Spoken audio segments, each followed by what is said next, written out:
Imagine you are studying Japanese in Japan and staying with a host family. It's your very first day at school. After a long day of class, you finally got home around 6 p.m. Tadaima, I'm home. You call out as you walk through the door. Your host mother answers, おかえりなさい。晩ご飯を作っているところですよ。Wait, ところ? Doesn't ところ mean place?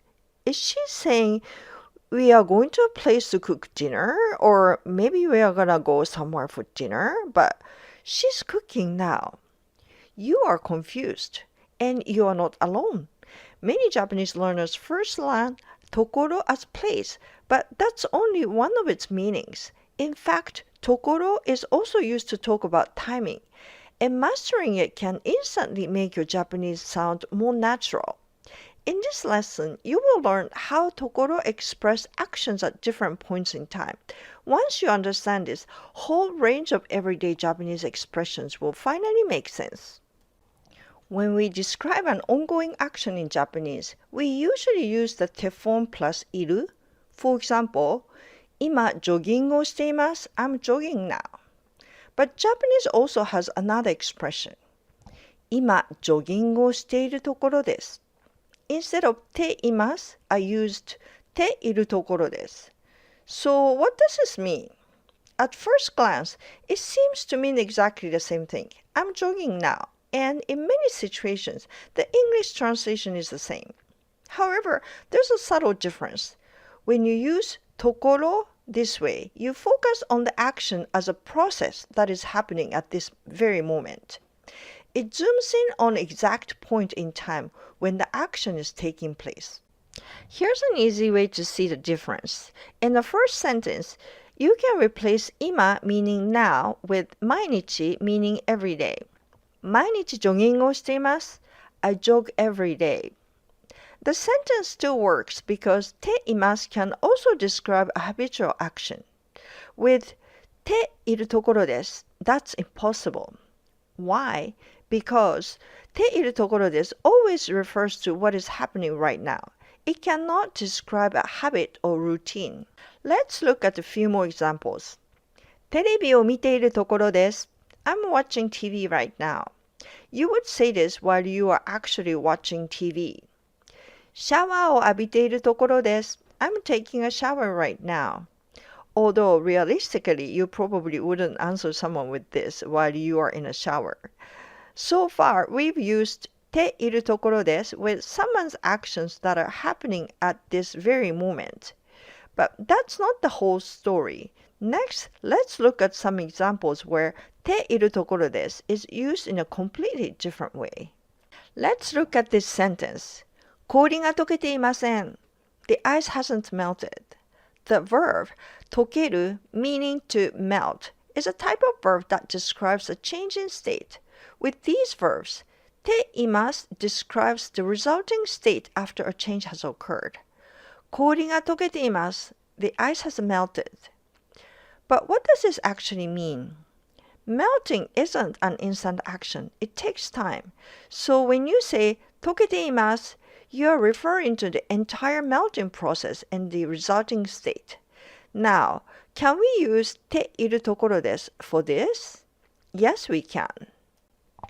氷が溶けているところです. The ice is in the process of melting. So what's the difference?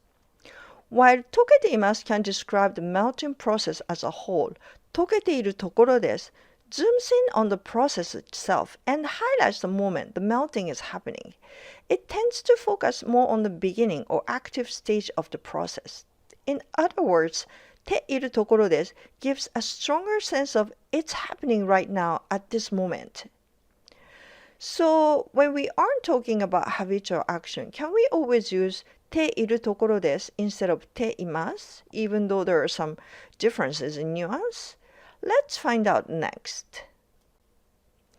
雨が降っています. It's raining. Using ています here is perfectly natural. Remember, ています can describe not only someone's ongoing action, but also an event that's currently happening. But what about ているところです? Can we say 雨が降っているところです?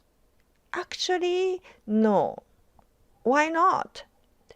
The key point is that ているところです cannot be generally used with natural events. Now, let's look at another example. 電気がついています。The light is on.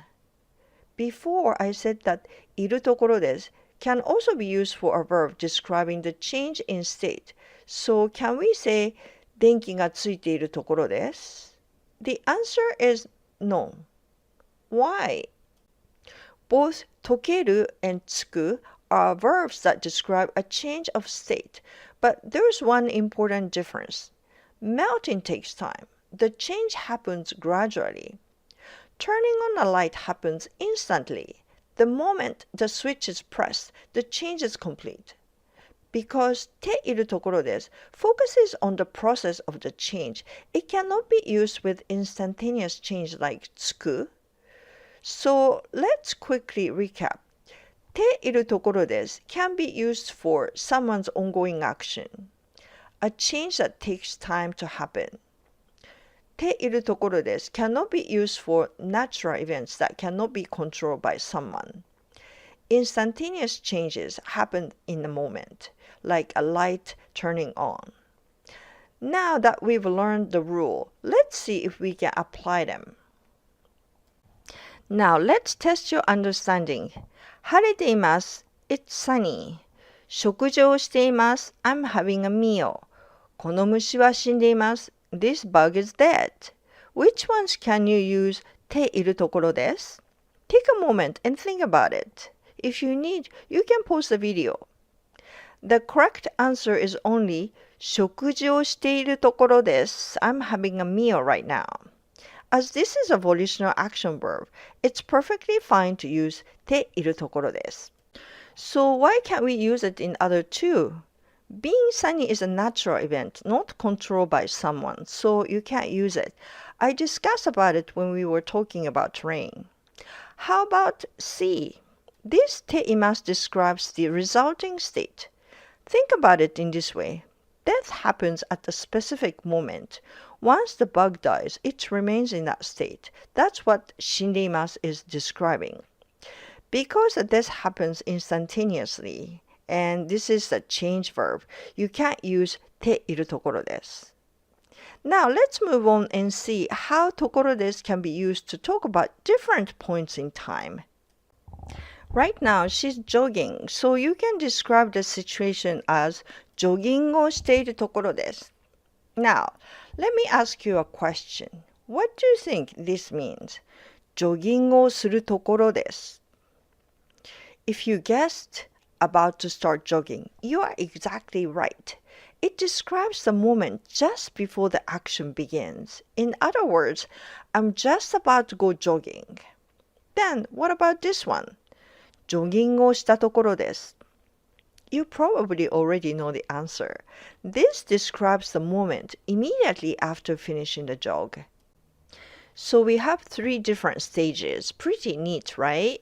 If you simply say ジョギングをします or ジョギングをしました, you are only talking about a future or past action. We don't know whether it will happen in 5 seconds, 5 hours, or even 5 days. But when you add ところです, you zoom in on the exact moment of the action. It lets you describe what's happening with much greater precision and makes your Japanese sound more natural and expressive. Do you know ところです can even be used to talk about an event that never actually happened? How is that possible? Let's look at an example. 水がこぼれるところでした. What do you think this means? It means the water almost spilled, but it didn't. But here's the important part. It didn't spill. Compared with 水がこぼれませんでした. Water didn't spill. Both sentences tell us the water stayed in the glass, but they feel very different. When you say 水がこぼれるところでした, you are not just stating the result. You are describing a close call. The water was right on the edge of spilling, but something happened at the last second to prevent it. There is often a sense of relief. Phew, that was close. On the other hand, 水がこぼれませんでした simply tells us the outcome. The water didn't spill. That's it. So, こぼれるところでした adds drama and emotion to the situation. It helps the listener imagine what almost happened. In real conversation, it's great to have some language tricks up your sleeve that can turn a simple statement into a story and bring the situation to life. Now, let's look at a few more real-life examples using the dictionary form plus ところです and ところでした。犬の散歩を忘れるところでした。I almost forgot to take my dog out, but thankfully I didn't. Imagine coming home and realizing you forgot to walk your dog. That would be a disaster. Now, let's look at another example. 宿題をするところです。I'm just about to start my homework. Imagine your mother asks, Have you started your homework yet? Of course, I've done it already, or I'm doing it might sound better, but at least starting it now will stop your mother from nagging you about it. One important point, just like ているところです, you cannot use dictionary form plus ところです with natural events. Why? Because you can't know for certain whether an uncontrollable event is just about to happen.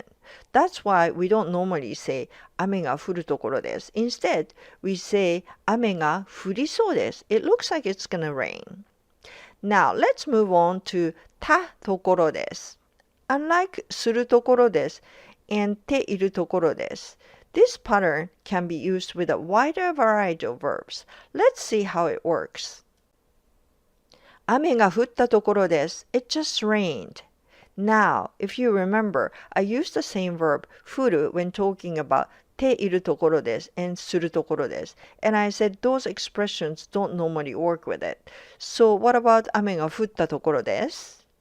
Can we use it? Yes, we can. Why? Because even though rain is not something anyone can control, we can clearly observe when it has finished. The event has a definite end point.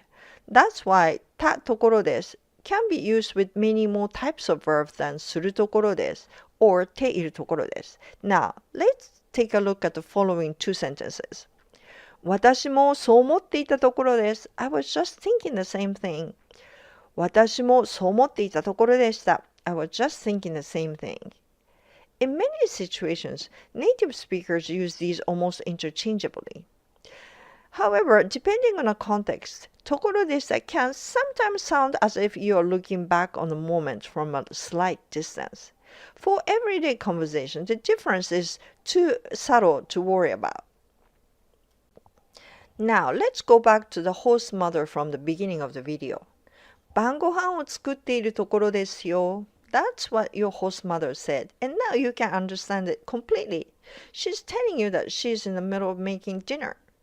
Now you can naturally respond, あ、手伝いましょうか? Oh, may I help you? And that's the power of ところ. ところ is not just a word that means place. It can also point to a specific moment or stage of an action. The key takeaway is this. ところ helps you zoom in on a moment or situation, allowing you to express yourself more precisely and make your Japanese sound more natural and vivid. Don't forget to like this video and subscribe and turn on notifications so you never miss my new videos. You can also join my daily quizzes in the post section. Check out my Udemy courses for Japanese learning as well. Links are in the description below. Thank you for watching.